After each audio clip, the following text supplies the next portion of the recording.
बिस्मिल्लाहिर्रहमानिर्रहीम। अस्सलाम वालेकुम दोस्तों, उम्मीद करता हूँ आप सब खैरियत से होंगे। तो आज मैं आपको बताता हूँ कि थार में शादियों पर कोरमा कैसे बनाते हैं। तो बहुत ही बनाने में इजी है। तो पहली बार मेरे यूट्यूब चैनल में आए तो प्लीज़ सब्सक्राइब करें, लाइक करें, बेल आइकन को प्रेस करें कि हर आने वाली वीडियो आप तक जल्दी पहुँच जाए। तो यह मैं बनाना शुरू करता हूँ। यहाँ बड़े पतीले में मैंने गोश्त शामिल किया है। गोश्त है मेरे पास 7 किलो। गोश्त है मेरे पास, ये हड्डी वाला था, रान का गोश्त था।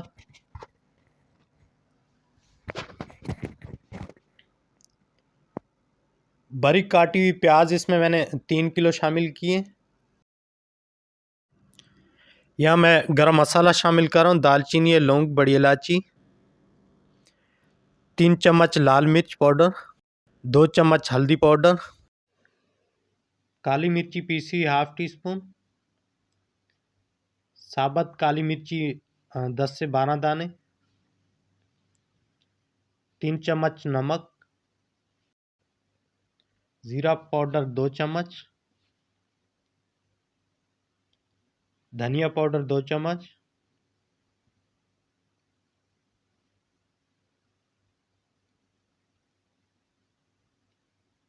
एक लीटर मैंने इसमें ऑयल शामिल किया।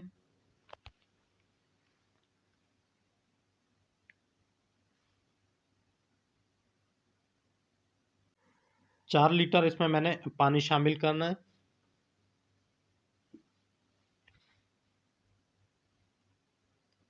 अदरक लहसुन का पेस्ट शामिल कर रहा हूँ, 1 पाव जितना।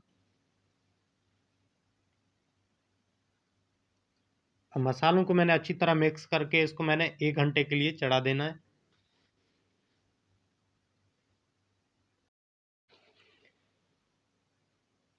एक घंटे के लिए हल्की आंच पे मैंने गोश्त को चढ़ा दिया है।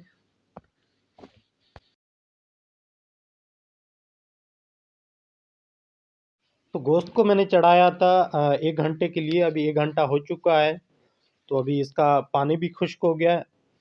अब पानी खुश्क होने के बाद मैंने इसकी भुनाई करनी है। वो 10 मिनट मैंने तेज़ आंच पे इसकी भुनाई करनी है। जो रह गया है पानी वो भी खुश्क करना है बिल्कुल।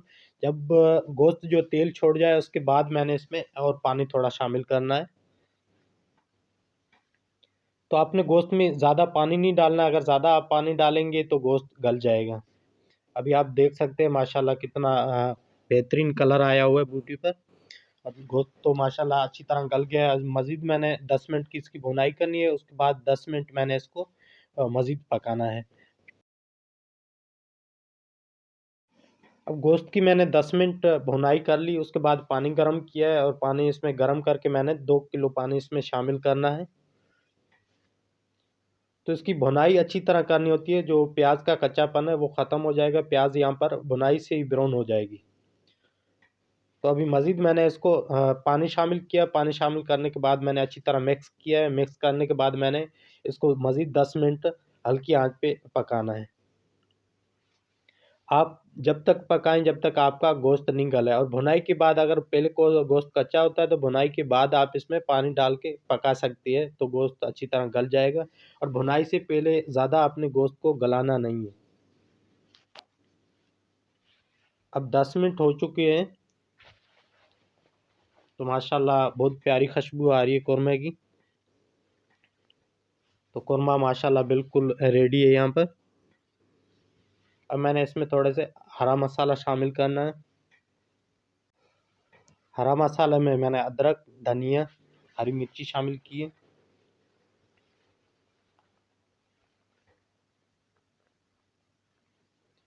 अभी मैं यहाँ डिश आउट करता हूँ। तो यह माशाल्लाह तमाम बेहतरीन डिश है कौरमे की।